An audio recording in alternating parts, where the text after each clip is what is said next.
Rangatira, or Southeast Island in the Chatham Islands, is quite a surprise. Claiming to be the most easterly island in the world with people on it, you might expect to find a little haven of peace and tranquility. But it turns out this place is teeming with native wildlife, as well as a dedicated group of people who make sure that it stays that way. Drifting up into the sea again. This island is a jewel in the crown, not only of the Chathams, but just all of New Zealand. Indeed, you know, it is the most diverse seabird island in the world.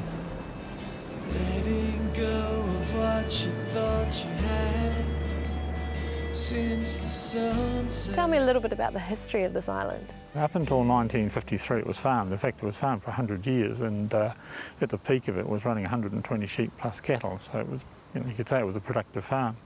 But then the Crown bought it and removed all the stock, and with a little bit of help it's just regenerated to what it is, and it's a fascinating story of what nature can do, given an opportunity. So all this bush around us here, that would have been paddocks? Everything would have been paddock, fenced, farmed, yeah, quite intensively. How did the conservation work start here? Well, it started with Charles Fleming. He recognised in 1936 the potential of the island, and he was a chief advocate for its eventual purchase and turning into a nature reserve. And remarkably, it's predator-free, considering the period of time that it was farmed. There are no rats, cats, mice, so that's its real strength as a nature reserve. How important is Rangatira in terms of protecting special Chatham Island species? Oh, it's fantastic. We've got the 8 burrowing seabirds, their only home, and some of them it is their only home, and we've got 13 other species of birds that, you know, it is their stronghold, this island, only this island. The thing that strikes me about this island is that everywhere you step, something's moving. Tell me a little bit about the diversity here.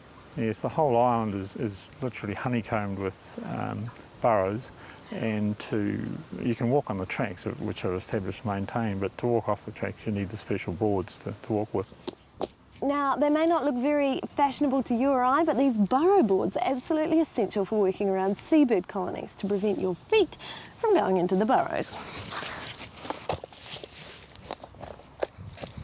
What are some of the perils that the seabirds face when they come back in at night? The chief one, of course, is the skua, and its main diet is seabirds, which it takes on the wing. There's the danger of the seabirds, the burrowing birds, just crash into the top of the trees and fall down, and they can break wings, and they can get hooked up. There is a little nematode worm that attaches itself to the legs of some of the birds, and that can get entangled in the up trees, and at times we can lose thousands of birds a year to that. So they do have their perils, as well as competing for space and burrows.